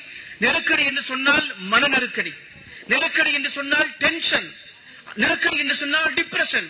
இந்த ஆளு வீட்டுக்குள்ள வந்துட்டாலே வீடு கப்சிப்பிட அமைதியாயிடும், வீடு சுடுகாடாக இருக்கும். மகிழ்ச்சி என்பது பறிபோய்விடும், குதூகலம் என்பது இருக்காது, மகிழ்ச்சி என்பது ஒண்ணுமே இருக்காது. இவர் வீட்டுக்குள்ள வருகிற பொழுது ஒரு மிலிட்டரி ஆசாமியை போல, ஒரு காவல்துறை அதிகாரியை போல உள்ளே வருவார். பெருமக்களை, அப்படி வருவது ரசூலுல்லாஹ்வுடைய சுன்னத்து அல்ல. அந்த மனிதர்கள் கெட்ட மனிதர்கள் என்று பெருமானார் ஸல்லல்லாஹு அலைஹி வஸல்லம் சொல்கிறார்கள். ரசூல் ஸல்லல்லாஹு அலைஹி வஸல்லம் சஹாபாக்கள் கேட்டார்கள், கைஃப யயகு அலா அஹ்லிஹி யா ரசூலல்லாஹ், எப்படி ஒரு தந்தை, ஒரு கணவர் தன்னுடைய குடும்பத்தாருக்கு அவர் எப்படி நெருக்கடியை தர முடியும் என்று சஹாபாக்கள் அப்பாவித்தனமாக கேட்ட பொழுது பெருமானார் ஸல்லல்லாஹு அலைஹி வஸல்லம் சொன்னார்கள், அர் ரஜுலு, ஒரு தந்தை அல்லது ஒரு கணவர், இதா தகல ஃபீ பைத்திஹி, அவர் அவருடைய வீட்டுக்குள்ளே நுழைந்து விட்டால், ஹஷஅத் இம்ராஅத்துஹு வ ஹருப வரதுஹு, அவருடைய மனைவி அவனை கண்டு அஞ்சி நடுங்குவாள், அவருடைய பிள்ளைகள் அவரை பார்த்து விரண்டு ஓடுவார்கள். இன்றைக்கு இருக்கக்கூடிய காட்சியை ரசூலுல்லாஹ் எப்படி விஷனாக வெளிப்படையாக ரசூல் ஸல்லல்லாஹு அலைஹி வஸல்லம் காட்டுகிறார்கள் பாருங்கள். அவர் வீட்டுக்குள்ளே நுழைந்து விட்டால் அவருடைய மனைவி அஞ்சி நடுங்குவார். அவருடைய பிள்ளைகள் விரண்டு ஓடுவார்கள். இந்த சனியை ஏன் இந்த நேரத்தில் உள்ள வந்துச்சுன்னு பேசுகிற அளவுக்கு அவருடைய நடவடிக்கைகள் இருக்கும். அடுத்து பெருமானார் ஸல்லல்லாஹு அலைஹி வஸல்லம் சொன்னார்கள், வைதா ஹரஜ, அவர் வீட்டை விட்டு வெளியேறிவிட்டால் ரசூல் ஸல்லல்லாஹு அலைஹி வஸல்லம் சொல்கிறார்கள், லஹிக இம்ராத்துஹு, அவருடைய மனைவி வாய்விட்டு சிரிப்பால், ஃபஸ்தனஸ அவுலாதுஹு, அவருடைய குழந்தைகள் உற்சாகத்திலே துள்ளி குதிப்பார்கள். இந்த காட்சியை நீங்கள் கொஞ்சம் கற்பனைக்கு கொண்டு வந்து பாருங்கள். பெருமானார் ஸல்லல்லாஹு அலைஹி வஸல்லம் எவ்வளவு அழகா சொல்றாங்க பாருங்க. அவர் வீட்டுக்குள்ளே நுழைகிற பொழுது ஒரு வில்லனை போல நுழைவார். ஒரு அன்பை காட்டக்கூடியவராக, ஒரு கருணையை காட்டக்கூடிய ஸ்தானத்தில் அவர் இருக்க மாட்டார். அவர் நுழைந்தால் அவருடைய மனைவி பயப்படுவார், பிள்ளைகள் விரண்டு ஓடுவார்கள். அவர் வீட்டை விட்டு வெளியேறி சென்று விட்டால் அவருடைய பிள்ளைகள் உற்சாகத்திலே துள்ளி குதிப்பார்கள், அவருடைய மனைவி வாய்விட்டு சிரிப்பார் என்று பெருமானார் ஸல்லல்லாஹு அலைஹி வஸல்லம் சொல்வதாக இருந்தால் கொஞ்சம் யோசித்து பாருங்கள் அந்த காட்சியை. இந்த தந்தைக்கும் தாய்க்கும் இடையிலே இந்த டிஸ்டன்ஸ் இருக்கிற பொழுது, இந்த விரிசல் இருக்கிற பொழுது, அவன் பெற்ற தந்தையை ஒரு விரோதியாக பார்க்கிற பொழுது, அவனுக்கு தூதுவராக யார் இருப்பானோ அவங்க உம்மா இருப்பாங்க. அவன் வாப்பாட பேசவே மாட்டான், முகம் கொடுத்து பேசவே மாட்டார்கள். நீங்க பாருங்க, அந்த பிள்ளை அந்த பையன் உம்மா கிட்ட என்ன சொல்லுவான் தெரியுமா? அம்மா காலேஜுக்கு ஃபீஸ் கட்டணும், அந்த ஆள்கிட்ட வாங்கி கொடு. வாப்பான்னு சொல்ல மாட்டான், அந்த ஆளுமா. அவர்கிட்ட கொஞ்சம் சொல்லி வைமா, என் ஃப்ரெண்ட்ஸுகளுக்கு மத்தியில என்ன கொஞ்சம் அப்படி போய் பேசுறாரு, கொஞ்சம் அவர்கிட்ட சொல்லி வை என்று பேசக்கூடிய பிள்ளைகள் நம்முடைய குடும்பத்தில் இருக்கிறார்களா இல்லையா? யோசித்து பாருங்கள். இப்படி பேசி பேசி தந்தையை விரோதியாக பார்க்கிற அந்த பிள்ளை, அந்த இளைஞன் ஒரு கட்டத்தில் தந்தையின் வெறுப்புக்குரிய நடவடிக்கைகளை பார்த்து தாயை பார்த்து என்ன கேட்பான் தெரியுமா? ஏமா எப்படிமா இந்த ஆளோட 30 வருஷத்தை ஓட்டுனேன்னு கேட்பான். அந்த நிலைமைக்கு நம்முடைய குடும்பங்கள் இருக்கக்கூடிய பெரியவர்கள் மாறி போகிறார்கள். தந்தையர்கள் தம்முடைய பிள்ளைகளுக்கு, வாரிசுகளுக்கு விரோதியாக பார்க்கப்படக்கூடிய காட்சிகளை நாம் இன்றைக்கு பார்த்துக் கொண்டே இருக்கிறோம். பெருமக்களே, இது நல்ல நடவடிக்கை அல்ல, நல்ல போக்கு அல்ல. அதையெல்லாம் விட ரசூலுல்லாஹ்வுடைய சுன்னத்து அல்ல என்பதை நாம் கவனத்திலே கொள்ள கடமைப்படுகிறோம். நமக்கு ஒரு விஷன் வேண்டும். குழந்தைகளை வளர்க்கிற விஷயத்தில் நமக்கு ஒரு விஷன் வேண்டும். ஒரு கம்பெனிக்கு ஒரு விஷன் இருக்கும். ஒரு கம்பெனி புதிதாக தொடங்குகிற பொழுது அதனுடைய விஷன் என்ன? 10 வருஷத்துல இதனுடைய பிரான்ச் நாடு முழுக்க உருவாக வேண்டும். அவருடைய வருடத்துடைய ஆண்டு வருமானம் என்பது 1000 கோடியை தாண்ட வேண்டும் என்றெல்லாம் ஒரு கம்பெனிக்கு ஒரு விஷன் இருக்கும். அது மாதிரி குழந்தைகளை பெற்று வளர்த்து ஆளாகக்கூடிய தாய்மார்களுக்கு ஒரு விஷன் வேண்டும். அந்த விஷன் தான், அந்த பார்வைதான், அந்த இலக்கு தான், அந்த குறிக்கோள் தான் அந்த குழந்தையுடைய எதிர்காலத்தை தீர்மானிக்கும். இமாம் ஷாஃபி ரஹ்மத்துல்லாஹியுடைய தாயார் அவர்கள் குழந்தையாக இருக்கிற பொழுது அந்த குழந்தையை கையிலே சுமந்து கொண்டு காபாவை தவாஃப் செய்து கொண்டே இருந்தார்கள். அந்த காபாவுடைய ஒரு ஓரத்திலே இமாம் நாஃபி ரஹ்மத்துல்லாஹி அலைஹி அவர்கள் பாடம் நடத்திக் கொண்டு ஹதீஸ் பாடத்தை நடத்திக் கொண்டிருக்கிறார்கள். அவர்களை சுற்றி நிறைய மாணவர்கள் உட்கார்ந்து ஹஜ்ஜுக்கு வந்தவர்கள், அவருடைய மாணவர்கள் எல்லோரும் அவருக்கு முன்னாலே மண்டியிட்டு அந்த பாடத்தை கேட்டுக் கொண்டிருக்கிறார்கள். அந்த பாடத்தை கவனித்துக் கொண்டிருந்த அந்த தாய் தன்னுடைய குழந்தையை கையிலே வைத்து காபாவை தவாஃப் செய்கிற பொழுது தன்னுடைய உள்ளத்திலே ஒரு விஷனை, ஒரு குறிக்கோளை நியத்தாக வைத்துக் கொண்டார்கள். ஒரு காலம் வரும், அந்த காலத்தில் இமாம் நாஃபி உட்கார்ந்திருக்கிற இடத்தில் என் பிள்ளை உட்கார வேண்டும், அதை நான் பார்க்க வேண்டும் என்று ஆசைப்பட்டார்கள். இமாம் ஷாஃபி ரஹ்மத்துல்லாஹி அலைஹி உலகத்தின் மிகப்பெரிய சட்ட வல்லுநராக, சட்ட மேதையாக மாறி போனதற்கு அந்த தாயின் இலக்கு, தாயுடைய விஷம்தான் காரணம் என்பதை நாம் புரிந்து கொள்ள வேண்டும். இமாம் ஷாஃபி, இமாம் புகாரி, இமாம் நவவி, இமாம் ஜமக்ஷரி என்று இமாம்களுடைய நீங்கள் பட்டியலை எடுத்து பாருங்கள். 17 வயதில் அவர்கள் தொட்ட இலக்கு என்பது சாதாரணமானதல்ல. ஒரு பெரிய மகத்தான இலக்கை தொட்டவர்களாக நம்முடைய இமாம்கள் மாறி போனதற்கு என்ன காரணம் என்றால், அவர்கள் கல்வியை தேடி பயணிக்கிற காலகட்டத்தில் அந்த தாய்மார்கள் அவர்களுக்கு வழங்கி இருக்கக்கூடிய அறிவுரைகள், அவர்களுக்கான அவர்கள் செய்த பிரார்த்தனைகள், அவர்களுடைய விஷயத்தினுடைய இலக்கை தீர்மானித்த அந்த தாய்மாருடைய அந்த திட்டங்கள் தான் அந்த குழந்தைகளை எதிர்காலத்தில் மிகப்பெரிய அளவில் கொண்டு சென்றது என்று பார்க்கிறோம். ரசூல் ஸல்லல்லாஹு அலைஹி வஸல்லம் அவர்கள் குழந்தைகளை கொண்டாடி இருக்கிறார்கள். பெருமானார் ஸல்லல்லாஹு அலைஹி வஸல்லம் இந்த உலகத்தில் வாழக்கூடிய மூமின்களுக்கு எல்லா துறைகளும் எப்படி வழிகாட்டியாக இருக்கிறார்களோ அதே போல குழந்தைகள் விஷயத்திலும் ரசூல் ஸல்லல்லாஹு அலைஹி வஸல்லம் அவர்கள் முன்மாதிரியாக, ரோல் மாடலாக, உஸ்வத்துன் ஹஸனாவாக ரசூல் ஸல்லல்லாஹு அலைஹி வஸல்லம் இருந்திருக்கிறார்கள் என்று பார்க்கிறோம்.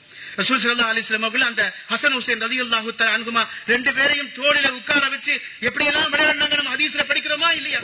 தங்களுடைய வீட்டிலே அந்த குழந்தைகளுக்கு யானை விளையாட்டு விளையாடக்கூடிய தாத்தாவாக ஹஜ்ரத் ரசூல் ஸல்லல்லாஹு அலைஹி வஸல்லம் இருந்தார்கள் என்று பார்க்கிறோம். தொழுகையின் போது ரசூல் ஸல்லல்லாஹு அலைஹி வஸல்லம் இமாமாக நின்று தொழ வைக்கிற பொழுது ஹஸனும் ஹுசைனும், இமாம் ஹஸன் ஹுசைன் ரலியல்லாஹு தஆலா அன்ஹுமா 2 பேரும் அந்த ரசூலுல்லாஹ்வுடைய மேனியிலே ஏறி ஏறி விளையாடுவார்கள் என்று ஹதீஸிலே வருகிறது. சஹாபாக்கள் சொல்லக்கூடிய செய்தி, ஒரு முறை நாங்கள் தொழுது கொண்டிருக்கிற பொழுது பெருமானார் ஸல்லல்லாஹு அலைஹி வஸல்லம் மிக நீண்ட நேரம் சஜதாவிலேயே கிடந்தார்கள். அவர்கள் அங்கே இருந்து எழவே இல்லை. எங்களுக்கு சந்தேகம் வந்து விட்டது, ரசூலுல்லாஹ்வுடைய ரூஹ் பிரிந்து விட்டதோ என்று சந்தேகம் வந்து விட்டது. அப்படின்னா அல்லாஹ்வுக்கும் நமக்குமான ஒரு கனெக்ஷனை ஏற்படுத்தக்கூடிய ஒரு இபாதத்து தொழுகை.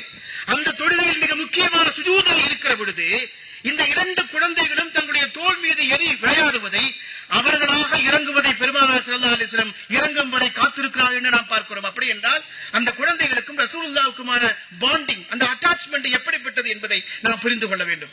அப்படித்தான் அந்த குழந்தைகளுக்காக தன்னுடைய நேரத்தை செலவழிக்கக்கூடிய இடத்திலேயும் பெருமானார் ஸல்லல்லாஹு அலைஹி வஸல்லம் அவர்கள் இந்த உலகத்தின் மிகப்பெரிய பொறுப்பு என்று சொல்லக்கூடிய நுபுவத்தின் பொறுப்பை சுமக்கிற அந்த காலகட்டத்தில் கூட ரசூல் ஸல்லல்லாஹு அலைஹி வஸல்லம் அவர்கள் அந்த குழந்தைகளுக்காக நேரத்தை செலவழித்திருக்கிறார்கள்.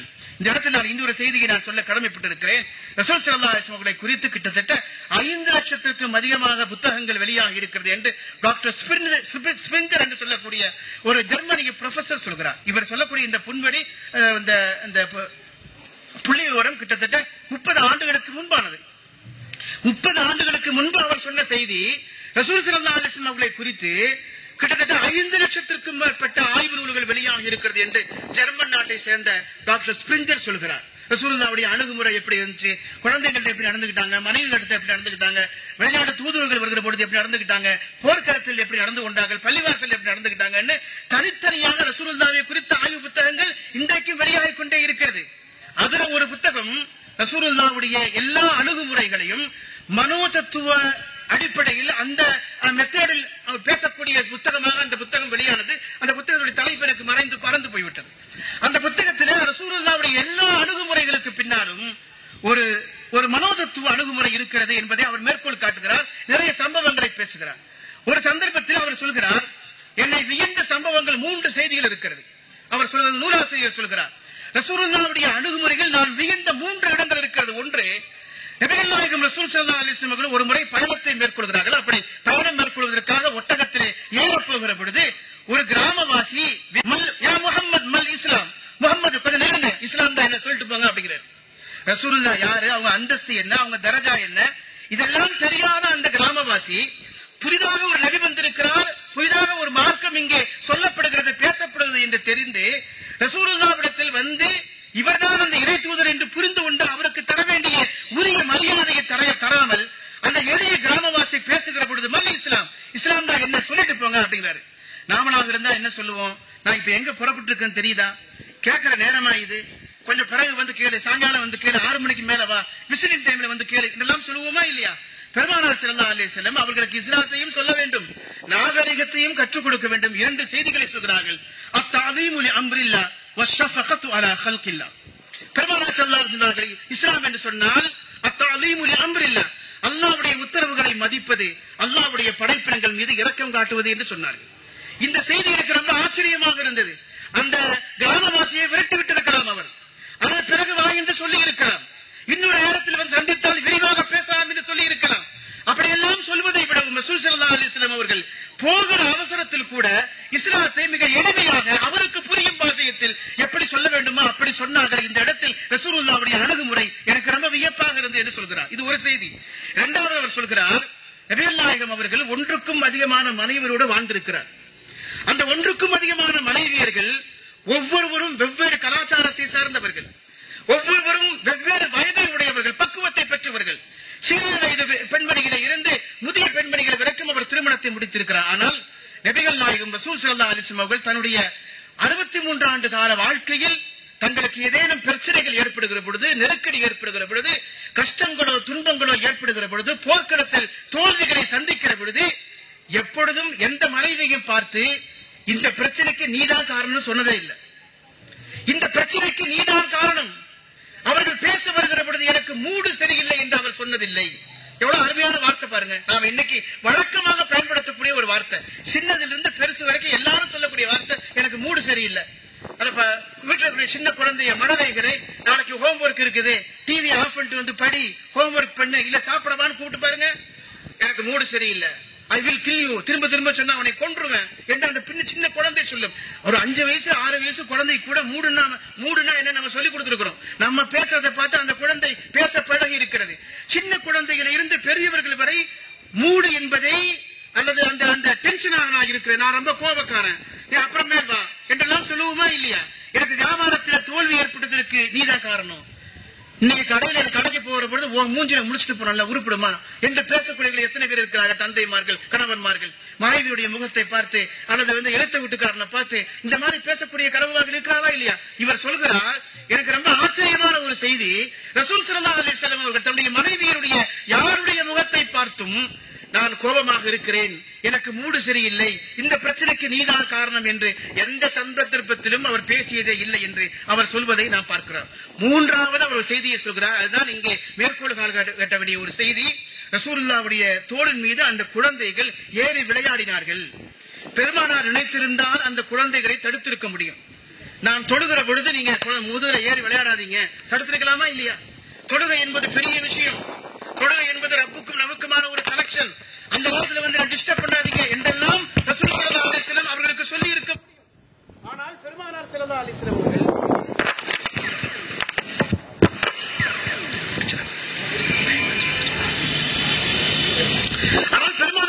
வஸல்லம் அவர்கள் எந்த இடத்திலும் அந்த குழந்தைகளை தங்கள் மீது ஏறுவதை ஒருபோதும் தடுக்கவே இல்லை.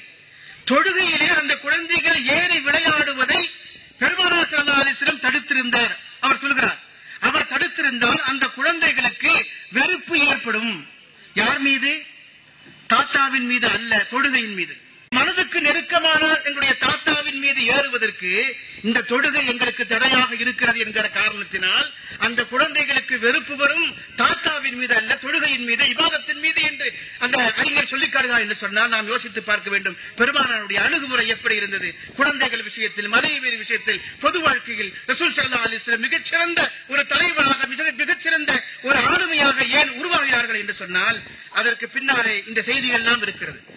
ரசூல் ஸல்லல்லாஹு அலைஹி வஸல்லம் அவர்கள் குழந்தைகளுக்கு முத்தமிடுவதை அரபுகள் ரொம்ப ஆச்சரியமாக பார்த்தாங்க. அன்னைக்கு இருக்கக்கூடியவர் ரசூலுல்லாஹ்வை சந்திக்க வருகிற பொழுது ரசூல் ஸல்லல்லாஹு அலைஹி வஸல்லம் ஹஸன் ரலியல்லாஹு தஆலாவை முத்தமிடுகிற பொழுது அங்கே வந்த ஒரு சஹாபி கேட்டாங்க, நீங்க குழந்தைகளுக்கு முத்தமெல்லாம் போடுறீங்க அப்படின்னு கேட்டாங்க. பெருமானார் ஸல்லல்லாஹு அலைஹி வஸல்லம் ரொம்ப ஆச்சரியமாக பார்த்தபோது அவர் சொன்னார், எனக்கு 10 குழந்தைகள் இருக்கின்றன, அந்த 10 குழந்தைகள் நான் யாருக்கும் முத்தமிட்டதே இல்லை அப்படின்னு சொன்ன பொழுது பெருமானார் ஸல்லல்லாஹு அலைஹி வஸல்லம் சொன்னார்கள், மல்லா யர்ஹம் லா யுர்ஹம், யார் இரக்கம் காட்டவில்லை அவர்கள் மீது அல்லாஹ் இரக்கம் காட்ட மாட்டான் என்று சொன்னாங்க. இப்படி நிறைய செய்திகளை அரபுகளுக்கு குழந்தைகளை கொஞ்ச வேண்டும், முத்த வேண்டும் என்று சொல்வதற்கு ஒரு நபி தேவைப்படுகிறார் என்று சொன்னால் பெருமானாருடைய அந்த செய்தியை பார்த்தவர்கள் ஆச்சரியமாக பேசியிருக்கிறார்கள் என்று சொன்னால் ரசூல் ஸல்லல்லாஹு அலைஹி வஸல்லம் இத்தகைய அணுகுமுறைகளை நாம் ஆச்சரியத்தோடும் வியப்போடும் பார்க்க நாம் இந்த நேரத்தில் கடமைப்பட்டிருக்கிறோம். எனவே நம்முடைய பழைய கால தலைமுறை நம்முடைய சந்ததிகளை வளர்க்கிற விஷயத்தில் எவ்வளவு தீவிரமான அக்கறைகளை செலுத்தினார்களோ, அவருடைய மறுமை வாழ்க்கை விஷயத்தில் எவ்வளவு அக்கறை செலுத்தினார்களோ, அவருடைய தீனுடைய விஷயத்தில் எவ்வளவு அக்கறை செலுத்தினார்களோ, அவர்கள் மார்க்கத்தையும் ஷரியத்தையும் பேணி வாழ வேண்டும் என்கிற விஷயத்தில் எவ்வளவு அக்கறைகளை செலுத்தினார்களோ அதில் 10 மடங்கு அக்கறைகளை செலுத்த வேண்டிய ஒரு நெருக்கடியான, ஒரு ஆபத்தான காலகட்டத்தில் நாம் வாழ்ந்து கொண்டே இருக்கிறோம். நம்முடைய குழந்தைகளுக்கு நாம் குர்ஆனை கற்றுக் கொடுக்க வேண்டும், தீனை கற்றுக் கொடுக்க வேண்டும், ஷரியத்தை கற்றுக் கொடுக்க வேண்டும். அவருடைய தீனுக்கும் அவருடைய மார்க்கத்திற்கும் அவருடைய ஈமானுக்கும் நாம் பொறுப்புதாரியாக இருக்கிறோம். வகுல்லுக்கும் மஸ்ஊலுன் அன் ரஇய்யத்திஹி, நாம் நம்முடைய பொறுப்பை குறித்து ரப்பிடத்தில் நாம் பதில் சொல்லியாக வேண்டும் என்பதை நாம் இந்த நேரத்தில் கவனத்திலே வைத்துக் கொள்ள வேண்டும். பெருமானார் ஸல்லல்லாஹு அலைஹி வஸல்லம் அவர்கள் நம்முடைய குழந்தைகள் நாம் சரியாக வளர வேண்டும் என்று சொன்னால் தர்பியத்து சரியாக இருக்க வேண்டும், வளர்ப்பு முறை சரியாக இருக்க வேண்டும், அல்லாஹ்வுக்கும் ரசூலுக்கும் பிடித்த மாதிரி அந்த குழந்தைகளை வளர்க்க வேண்டும். அப்படி வளர்ப்பதன் வழியாக அந்த தர்பியத்தின் பலனை நாம் கபரிலேயும் பெற்றுக் கொள்ள வேண்டும், ஆகிரத்திலேயும் நாம் பெற்றுக் கொள்ள வேண்டும். அதுதான் சரியான வழிமுறையாக இருக்க முடியும். அந்த வழிமுறைகளை பின்பற்றி வாழக்கூடிய நன்மக்களாக எல்லாம் வல்ல இறைவன் என்னையும் உங்களையும் ஆக்கி அருள்பாலிப்பானாக. நம்முடைய குழந்தைகள் சாலிஹான குழந்தைகளாக வளர வேண்டும். எல்லாம் வல்ல ரப்பு சுப்ஹானஹு தஆலா நம்முடைய குழந்தைகளை சாலிஹான குழந்தைகளாக அல்லாஹ் திருமறைகளை பேசி இருப்பதை போல கண் குளிர்ச்சி உள்ள குழந்தைகளாக, ஒரு எந்த கட்டத்திலும் அந்த குழந்தைகள் நமக்கு சோதனையாக இல்லாமல் கண் குளிர்ச்சியை தரக்கூடிய, மகிழ்ச்சியை தரக்கூடிய குழந்தைகளாக நம்முடைய குழந்தைகள் இருக்க வேண்டும். எல்லாம் வல்ல ரப்பு சுப்ஹானஹு தஆலா அதற்கு கிருபை செய்வானாக. நாம் அதற்கு செய்ய வேண்டிய ஒரே ஒரு காரியம், மேல் ஆரம்பத்திலே ஓதி இருக்கக்கூடிய அந்த துஆவை நாம் ஓத வேண்டும். ஒவ்வொரு தொழுகையின் போதும் ரப்பனா ஹவ்லனா மின் அஸ்வாஜினா, இது கற்பனையாக சொல்லப்பட்ட பிரார்த்தனை அல்ல. அல்லாஹ் திருமறையில் இபாதுர் ரஹ்மானுடைய அடையாளங்களை சொல்லுகிற பொழுது, அல்லாஹ்வுடைய மிக நெருக்கமான அடியாருடைய பண்புகளை சொல்லுகிற பொழுது அல்லாஹ் சொல்கிறான், அவர்கள் இப்படி பிரார்த்தனை செய்வார்கள், இறைவா என் பிள்ளைகளை கண்குளிர்ச்சியுள்ள பிள்ளைகளாக ஆக்குவாயாக, அவர்களை முத்தகின்களுக்கு இமாமாக மாற்றுவாயாக என்று அல்லாஹ் திருமறைகளை பேசுகிறார். இந்த துஆவை நாம் நம்முடைய தொழுகையின் பொழுது ஒவ்வொரு துஆவையும் நாம் ஓத வேண்டும். அந்த பிள்ளைகள் தான் நம்முடைய கனவை நிறைவேற்றக்குள்ள கூடிய குழந்தைகளாக, நம்முடைய லட்சியத்திற்கு துணை நிற்கக்கூடிய குழந்தைகளாக, இம்மையிலும் மறுமையிலும் நமக்கு பிரார்த்தனை செய்யக்கூடிய குழந்தைகளாக, ரசூலுல்லாஹி ஸல்லல்லாஹு அலைஹி வஸல்லம் சுன்னத்தை ஷரியத்தை பேணி வளர்க்கக்கூடிய குழந்தைகளாக அந்த குழந்தைகள் இருப்பார்கள். எல்லாம் வல்ல ரப்பு சுப்ஹானஹு வ தஆலா அதற்கு எனக்கும் உங்களுக்கும் கிருபை செய்வாராக. வாஹிரு தஅவானா அல்ஹம்துலில்லாஹி ரப்பில் ஆலமீன். அஸ்ஸலாமு அலைக்கும் வ ரஹ்மத்துல்லாஹி தஆலா வ பரகாத்துஹு.